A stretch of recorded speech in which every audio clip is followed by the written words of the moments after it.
ang sipi ko sa Traditional YT. food. Lagi akong nangingisda, kadalasan pila sa ang aking nakukuha. Pero nang ako'y makarating ng grade 1, Araw mga lalaki. grabe ang palubo ni Lolo sa aking kasipagan. Ganito pala pag-adik ka na sa YT,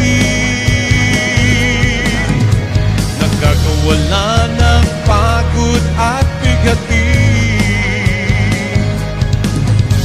Kaya kung ika'y nag-iisa at walang makasama, mas mabuti pang mag-YT ka na.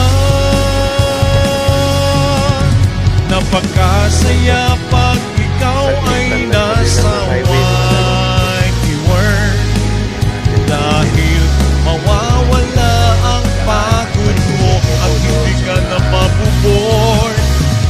Lalo na kung ang YTC mo ay mapunin, siguradong proud ka sa iyong sarili.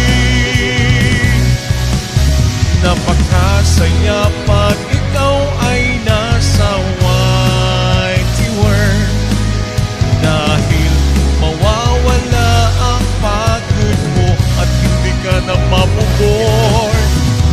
Lalo na kung ang YTC mo ay mapunin, siguradong proud ka sa iyong sarili. Ang pag-YT ay hindi madali, Saan ito mga lalaki? dahil maraming YouTubers ang nagkakamali. Lalo na kung ang napagtanungan hindi pa muli. Karamihan ng video WH burado sa YT. Ganito pala pag-adik ka na sa YT, nakakawala ng pagod at bigatin. Kaya kung ika'y nag-iisa at walang makasama, mas mabuti pang mag-YT ka na. Napakasaya pag ikaw ay nasa YT world, dahil mawawala ang pagod mo at hindi ka na mabuboard. Lalo na kung ang YTC mo ay mapunin, siguradong proud ka sa iyong sarili. Napakasaya pag ikaw ay nasa YT world, dahil mawawala ang pagod mo at hindi ka na mabuboard. Lalo na kung ang YTC mo ay mapunin, siguradong proud ka sa iyong sarili.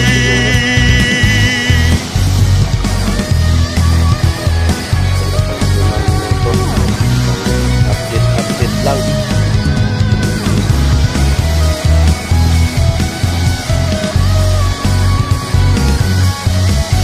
Napakasaya pag ikaw ay nasa YT world, dahil mawawala ang pagod mo at hindi ka na mabuboard. Lalo na kung ang YTC mo